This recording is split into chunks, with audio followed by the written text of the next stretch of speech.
তোমরা কি জানো না আমি অন্য জঙ্গলের প্রাণীদেরকে নিজের জঙ্গলে ঢুকতে বারণ করেছি?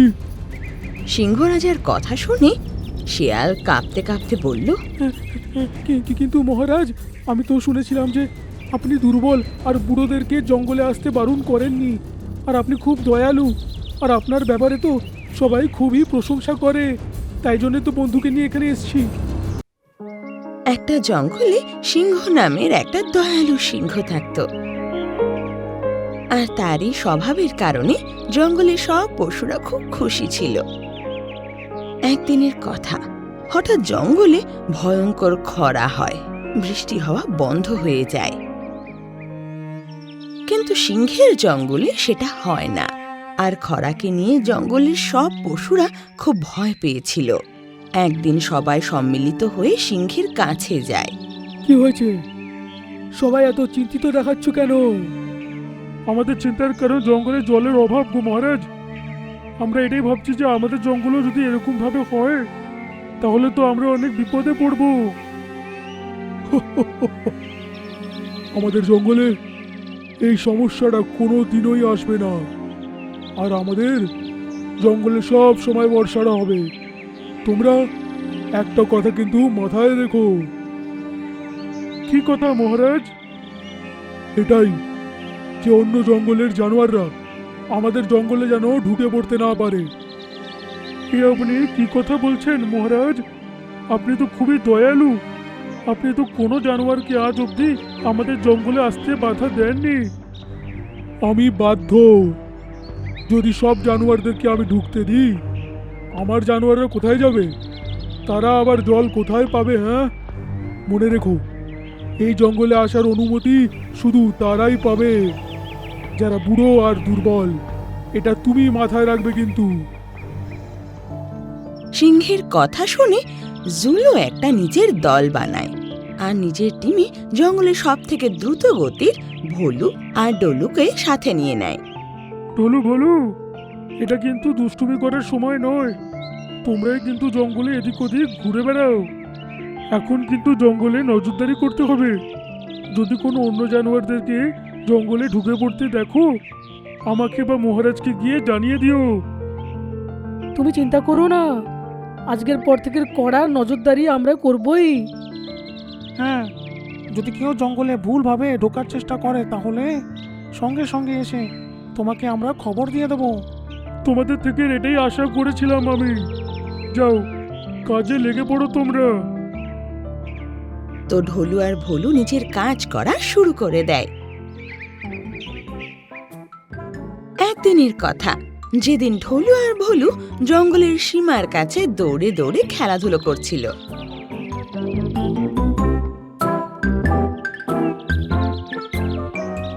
আর তখনই ওদের নজর একটা শিয়াল আর নেকড়ের দিকে যায়। ওরা তো ওদের জঙ্গলের ছিল না। ওরা তখনই দৌড়ে দৌড়ে ওদের কাছে পৌঁছায়। ওইখানে থামো, তোমরা কে? ঢোলুর কথা শুনে শিয়াল ভয় পেয়ে বলে, আমার নাম হলো শিশিপু। আমার নাম লুমি। তোমাদের নাম যাই হোক, কিন্তু আমরা এটা আদেশ পেয়েছি যে যে কোনো জানোয়ার আমাদের জঙ্গলে ঢুকতে পারবেই না। এবার তোমাকে হাতির কাছে না হলে আমাদের রাজার কাছে আমরা এই মাত্র নিয়ে যাব। হ্যাঁ, যা তোমার ইচ্ছে। তো ঢোলু আর ভোলু শিয়াল আর নেকড়েকে রাজার কাছে নিয়ে যায়। মহারাজ, এরা দুজন আমাদের জঙ্গলের বাসী নয়। আমরা দুজন ভাই এদেরকে জঙ্গলে ঢুকতে দেখিয়ে ধরে ফেলেছি। ঢোলু ভোলুর এই কথা শুনে রাজা সিংহ রেগে গিয়ে বলে, তোমরা কি জানো না আমি অন্য জঙ্গলের প্রাণীদেরকে নিজের জঙ্গলে ঢুকতে বারণ করেছি? সিংহ রাজার কথা শুনে শিয়াল কাঁপতে কাঁপতে বলল, কিন্তু মহারাজ, আমি তো শুনেছিলাম যে আপনি দুর্বল আর বুড়োদেরকে জঙ্গলে আসতে বারণ করেননি, আর আপনি খুব দয়ালু, আর আপনার ব্যাপারে তো সবাই খুবই প্রশংসা করে, তাই জন্য তো বন্ধুকে নিয়ে এখানে এসেছি। কিন্তু তোমরা দুজন তো বুড়ো নও। লুমি যে এতক্ষণ চুপ ছিল, সে চাটুকারিতার আওয়াজে বলল, এটা সত্যি মহারাজ যে আমরা বয়স্ক নই, কিন্তু বিশ্বাস করুন যে আমরা খুব অসুস্থ, আমরা অনেক দিন ধরে কিচ্ছু খাইনি। সিংহ রাজা খুব দয়ালু ছিল, তাই ওনার ওদের ওপর দয়া হয়। ঠিক আছে, তোমরা যতদিন চাও এখানে থাকতে পারো, কিন্তু তোমাদের জন্য কোনো নালিশ আমি না শুনতে পারি। এই জঙ্গলের নিয়ম কিন্তু আলাদা, আমি কাউকে কোনোদিনও ক্ষমা করিনি। এবার যাও। সেদিন থেকে শিপু আর লোমি সেখানেই থাকতে লাগে। ওরা সারাদিন মজা করে খেত আর সারাদিন ঘুরত। এক রাতে তারা দুজন মাংস খেতে ব্যস্ত ছিল, আর তখনই তাদের নজর জঙ্গলের রাজা সিংহর ওপর যায়, যে সে কোথাও যাচ্ছে। এটাই তো সময় শিপু, ওনার পিছু নেওয়ার। তুই ঠিক বলছিস। আর তারপর তারা সিংহের পিছু নেয়। জঙ্গলের রাজা সিংহ একটা পুরনো গুহার কাছে এসে দাঁড়ায়, আর সেই গুহা থেকে অন্ধকারেও আলো চমকাচ্ছিল।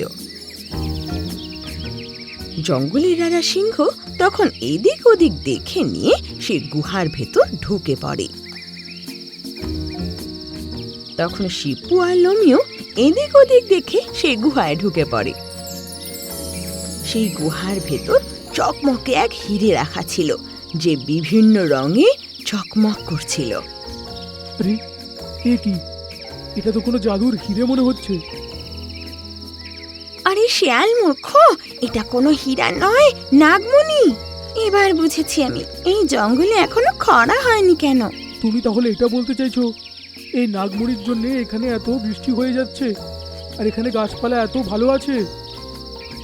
মূর্খ শিয়াল, আমি তো বুঝতে পারি না যে আমাদের জঙ্গলের রাজা তোকে কি করে গুপ্তচর বানালো। আমাদের আজকে সেই মণি চুরি করে আমাদের জঙ্গলে নিয়ে যেতে হবে। আসলে শিপু আর লোমি অন্য জঙ্গলের গুপ্তচর ছিল। সেই জঙ্গলের রাজা এডওয়ার্ড সিংহ ওদের দুজনকে এই জঙ্গলে সেই মণির খোঁজ নিতে পাঠিয়েছিল, যে সিংহ রাজার জঙ্গলে কি করে খরা হয়নি। আর ওরা সেই মণি দেখতে বুঝতে পারে যে এটাই সেই চমৎকারী মণি। লোমি খুব চালাক নেকড়ে ছিল, আর সিংহ কিছুক্ষণ সেই নাগমণির সামনে বসে তারপর সেখান থেকে চলে যায়। আর সেই সুযোগে লোমি আর শিপু সেই নাগমণি চুরি করে নেয়, আর ওখান থেকে পালিয়ে যায়। পরের দিন থেকেই জঙ্গলের আবহাওয়া বদলাতে লাগে, আর কিছুদিনের মধ্যে সিংহ রাজার জঙ্গলেও খরা এসে যায়। এতে জঙ্গলের সব পশুরা ভয় পেয়ে যায়, আর ওরা সবাই সিংহ রাজার কাছে এসে জমায়েত হয়। মহারাজ, আপনি তো বলেছিলেন আমাদের জঙ্গলে এই সমস্যা হবে না, কিন্তু আমাদের জঙ্গলে তো জলের সমস্যা এসে গেল। এই ব্যাপারটা নিয়ে তো আমিও খুব চিন্তিত, কিন্তু তুমি ভয় পেও না, আমি দেখছি, কিছু তো করবই। এটা বলে সিংহ রাজা দৌড়ে দৌড়ে সেই পুরনো গুহার কাছে পৌঁছায়, আর দেখে যে মণি তো সেখানে নেই।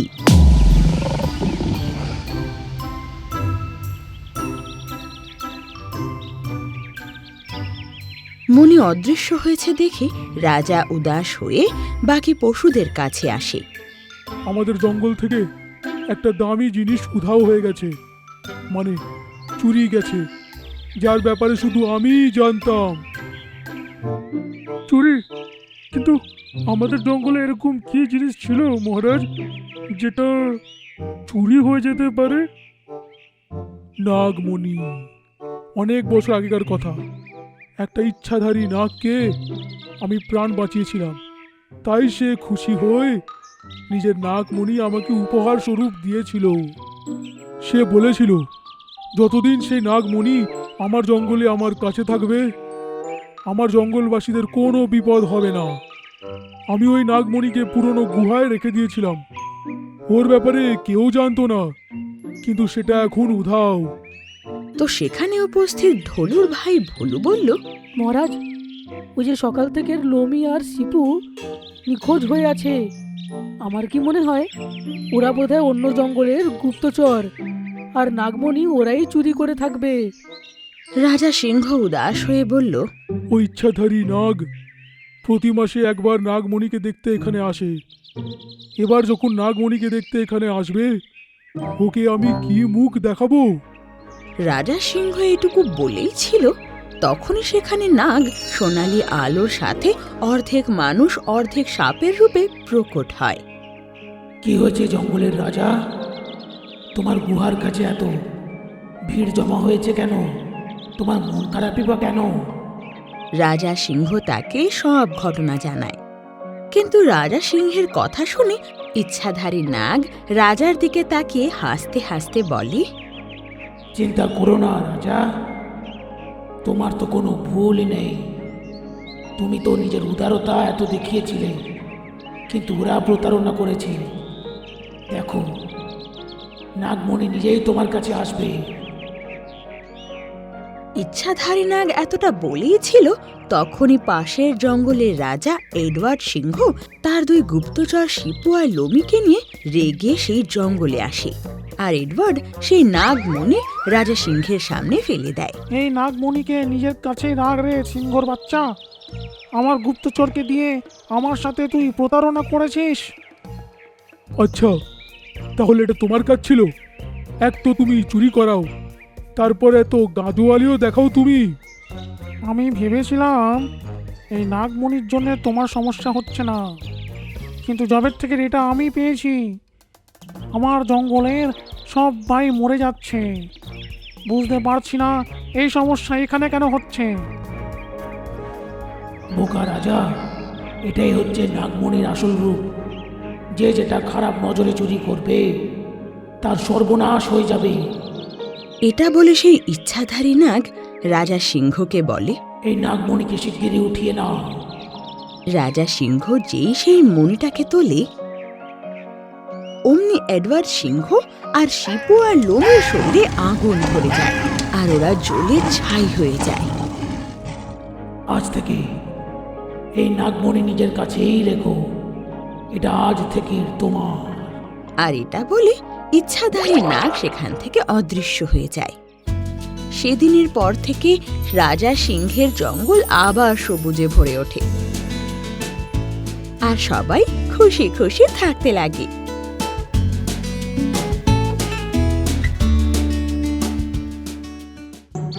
বোন, এই চুলবুলির পরিবার তো খুব সমস্যায় ফেলেছে দেখছি। সবার সাহায্য করে, সবাই তাই জন্য ওদেরকে খুব ভালোবাসে। আমি ময়ূর, তবুও কেউ পছন্দ করে না আমাকে। তুমি ঠিক বলছ, চলো আমরা দুজন মিলে ওদের পরিবার শেষ করে দিই। এই গল্পটা হলো উত্তরাখণ্ডের জঙ্গলের, যেখানে কাঠবিড়ালির পরিবার থাকতো। ওটা খুবই ভালো পরিবার ছিল।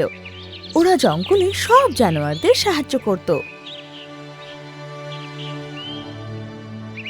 যখনই কোনো সমস্যা আসতো, সব পশুরা সাহায্যের জন্য তাদের কাছে যেত। তাদের কিছু ভালো মানুষের জন্য তাদের শত্রুও ছিল, যারা তাদের হিংসে করত। একদিন ছোট কাঠবিড়ালি তার মা বাবাকে বলে, মা বাবা, আমার তোমাদের কাছে কিছু জিজ্ঞাসা আছে। হ্যাঁ বলো বাবা, কি জিজ্ঞাসা আছে? আমরা সবার সাহায্য করা কবে থেকে শুরু করেছি? আমার কথার মানে হলো, তোমরা কবে থেকে সবার সাহায্য করছো? বাবা, তোমার বাবার একটা গল্প আছে। মা, জলদি আমাকে সেই গল্পটা শোনাও না। বাবা, একবারের কথা, যখন তোমার বাবা এক জায়গা থেকে বাড়ি ফিরছিলেন, তো রাস্তায় তার পা কোথাও ঠোকর লেগে ভেঙে যায়। সেই সময় তিনি হেঁটেও ঘরে ফিরতে পারতেন না। সত্যি? তারপর কি হলো মা? তারপর তোমার বাবা খুব সাহায্য চায়, কিন্তু কেউ তার সাহায্য করে না। উনি ব্যথায় কষ্ট পেতে থাকেন। বাস সেই দিন থেকে ঠিক করলাম যে কখনো কারো সাহায্য দরকার হলে তাদের জন্য আমাদের মতো অসহায় বোধ না হয়। বাস তারপর থেকে আমরা মানুষের সাহায্য শুরু করে দিই। আচ্ছা মা, সবাই খুব খারাপ তাই না? যে কাউকে কষ্টে দেখেও সেখানে ছেড়ে চলে যায়, তার সাহায্যটুকুও করে না। হ্যাঁ বাবা, আজকাল সবাই শুধু নিজের প্রয়োজনই বুঝতে পারে, সবাই স্বার্থপর হয়ে গেছে, তাই তো সবার সাহায্য করি আমরা। আর তাই জন্যই তো সবাই আমাদের ভালোবাসে, তাই না? যেসব বাচ্চারা অনাথ হয় তোমার বাবা তাদেরকে সাথে রাখে আর নিজের বাচ্চাদের মতোই ভালোবাসে। মা, এটা কত ভালো কথা যে বাবা অনাথ বাচ্চাদের সাথে রাখে। অন্তত তাদের একলা থাকতে হবে না, না হলে এত ছোট বয়সে আর বাচ্চারা একা কি বা করবে? যে কোনো জানোয়ার ওদের মেরে ফেলতে পারে। হ্যাঁ বাবা, তুমিও বড় হয়ে তোমার বাবার মতোই ভালো কাজ করো, সবার সাহায্য করো। একবার জঙ্গলে হাসিদের কাছে খাবার জন্য কিছুই থাকে না।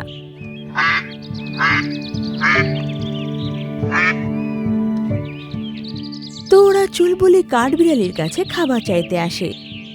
চুলবুলি কাঠবিড়ালির মা, আমাদের খাবার শেষ হয়ে গেছে আর আমরা অসুস্থ হয়ে গেছি, এই জন্য আমরা খাবার সংগ্রহ করতে পারছি না। দয়া করে কিছু খাবার যদি আমাদের দিয়ে দেয়। তখনই চুলবুলি কাঠবিড়ালির মা বলে, হ্যাঁ গিলি গিলি হাঁস, তোমাদের সাহায্য আমরা নিশ্চয় করব। হাঁসেরা খাবার নিয়ে চলে যায় আর ওরা ভীষণই খুশি হয়। কিন্তু ওই জঙ্গলে ভালো জানোয়ারদের সাথে সাথে খারাপ জানোয়ারও ছিল, যারা চুলবুলি কাঠবিড়ালির পরিবারকে হিংসে করত। যেমন বিড়াল আর ময়ূর, একজনের নাম নাটি তো আরেকজনের নাম টিকলি।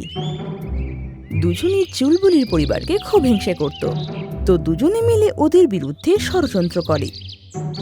বোন, এই চুলবুলির পরিবার তো খুব সমস্যায় ফেলেছে দেখছি, সবার সাহায্য করে, সবাই তাই জন্য ওদেরকে খুব ভালোবাসে। আমি ময়ূর, তবুও কেউ পছন্দ করে না আমাকে। তুমি ঠিক বলছ, চলো আমরা দুজন মিলে ওদের পরিবার শেষ করে দিই। একদিন যখন চুলবুলি কাঠবিড়ালি বাইরে ঘুরতে যায় আর ওর মা বাবা ঘরে একলা থাকে, তো নাটি বিড়াল আর টিকলি ময়ূর গিয়ে চুলবুলির মা বাবার ওপর আক্রমণ করে। একজন বাবাকে ধরে তো অন্যজন মাকে, আর দুজনকেই কামড়ে কামড়ে মেরে দেয় আর ওখান থেকে চলে যায়। তারপর চুলবুলি কাঠবিড়ালি যখন বাড়ি ফেরে, নিজের মা বাবার ওই অবস্থা দেখে জাগানোর চেষ্টা করে। মা বাবা, ওঠো না, এই তো তোমরা ঠিক ছিলে, এখন কি হয়ে গেল? তোমাদেরকে তো জঙ্গলে সবাই ভালোবাসে, তাহলে তোমাদের কে এভাবে মারলো?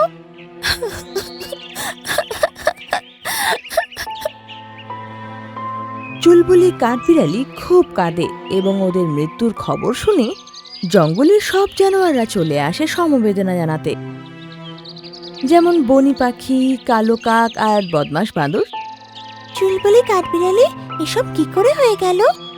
আমাদের সমাজের কাঠবিড়ালির রাজা এবং মহারানীকে কে মেরে ফেললো? ও আমার সোনা, এত ছোট্ট বয়সে তুমি অনাথ হয়ে গেলে। বনি পাখি এতটা বলে কাঁদতে লাগে। তখনই বদমাশ বাঁদর বলে, আমার মনে হয় এটা বেটে বেড়াল আর তিতলি ময়ূরের কাজ। সারা জঙ্গলে ওরা দুজনেই ছিল যে খুব হিংসে করত, ওরাই এদেরকে মেরে থাকবে। হ্যাঁ চলো, আমরা সব মিলে ওকে শিক্ষা দিয়ে আসি। তারপরে জঙ্গলে সবাই ওদের দুজনকে খুঁজতে বেরিয়ে পড়ে। আর ওরা দুজনে এক গুহায় গিয়ে লুকিয়ে পড়ে। তো টিকলি ময়ূর আর নাটি বিড়াল জানতে পারে যে সবাই ওদের খুঁজতে আসছে।